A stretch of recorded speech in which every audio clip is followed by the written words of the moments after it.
Assalamualaikum warahmatullahi wabarakatuh. Oke, pada video kali ini kita akan mempelajari materi impuls, momentum, dan tumbukan.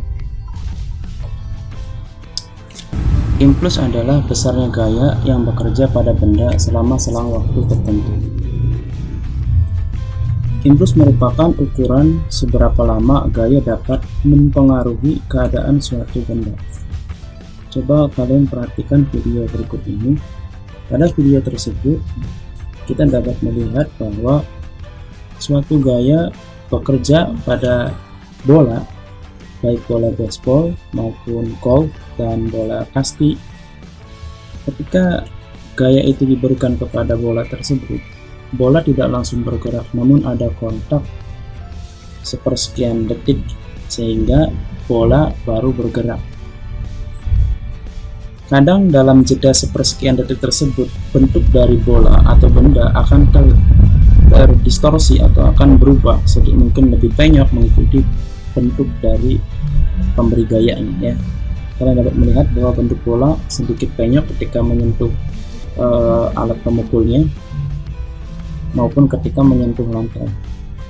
Nah, efek dari gaya mengenai benda selama selang waktu tertentu disebut impuls.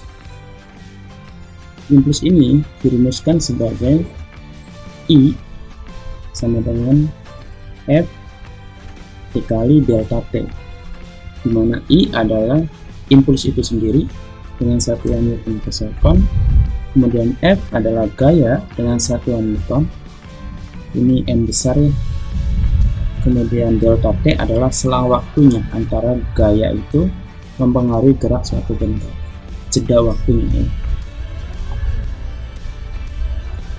Nah, kemudian momentum. Momentum adalah hasil kali massa dengan kecepatannya. Momentum sendiri dapat dibayangkan sebagai ukuran kesulitan untuk menghentikan gerak suatu benda. Semakin besar momentum suatu benda, semakin sulit benda itu untuk dihentikan ketika bergerak. Besarnya momentum sendiri ditentukan dari massa dan kecepatannya.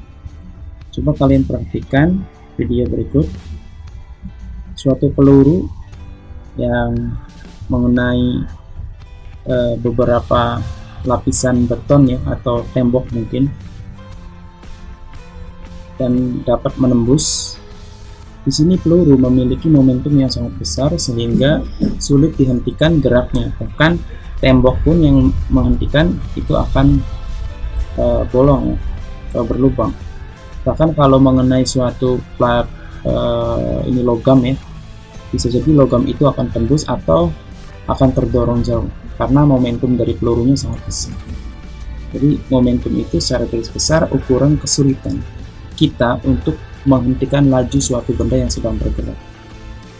Nah, momentum itu sendiri besarnya dipengaruhi oleh massa dan kecepatannya. Makanya dirumuskan P sama dengan M dikali V, di mana P adalah momentum dengan satuan kilogram meter per second, kemudian M itu adalah massa dari benda yang bergerak, atau kalau dalam video ini adalah pelurunya yang massa peluru, kemudian V adalah kecepatannya dengan satuan meter per second.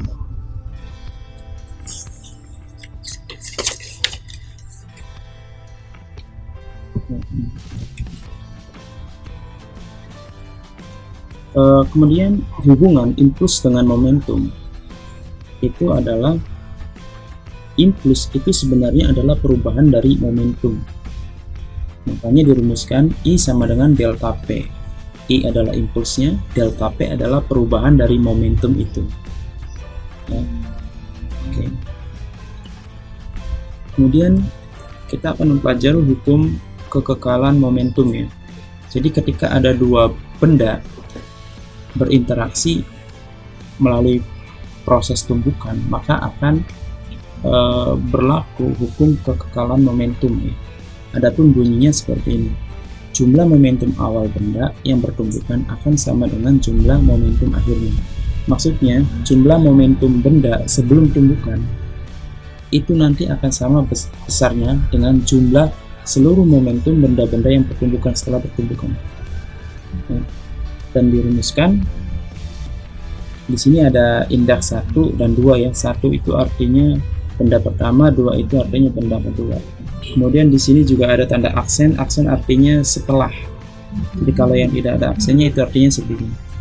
Oke, hukum kekekalan momentum dirumuskan sebagai M1 dikali V1 ditambah M2 dikali V2 sama dengan M1 dikali V1 aksen ditambah M2 dikali V2 aksen. Di sini kalian dikasih gambaran tentang tumbukan antar bola-bola biliar ya, karena ini paling mudah kita bayangkan.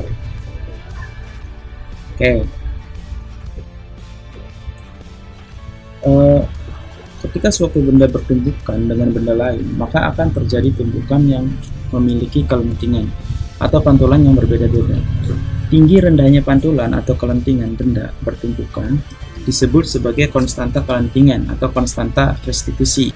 Ketika konstanta kelentingan ini besar, maka benda yang bertumbukan itu akan lenting atau memantul kembali ya setelah mengalami interaksi tumbukan.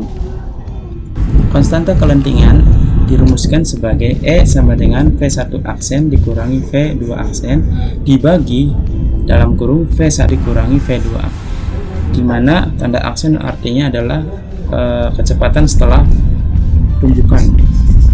Keterangannya bisa kalian baca sendiri. Oke, jenis-jenis tumbukan. Jenis-jenis tumbukan. Tumbukan dibagi menjadi 3. Pertama namanya tumbukan lenting sempurna, yaitu ketika dua benda yang saling bergerak dengan kecepatannya tertentu kemudian bertumbukan, maka kedua benda itu akan saling terpental atau terpelanting atau lenting istilahnya ya. Kemudian tumbukan lenting sebagian. Tumbukan lenting sebagian ini terjadi ketika hanya salah satu dari benda itu yang bertumbukan kemudian melenting dan sebagiannya cenderung diam. Nah, kemudian yang ketiga namanya tumbukan tidak lenting sama sekali. Artinya setelah tumbukan kedua benda ini tidak lenting atau tidak saling memantul. Biasanya setelah tumbukan benda ini akan menjadi satu atau dua-duanya setelah tumbukan diam, berhenti bergerak.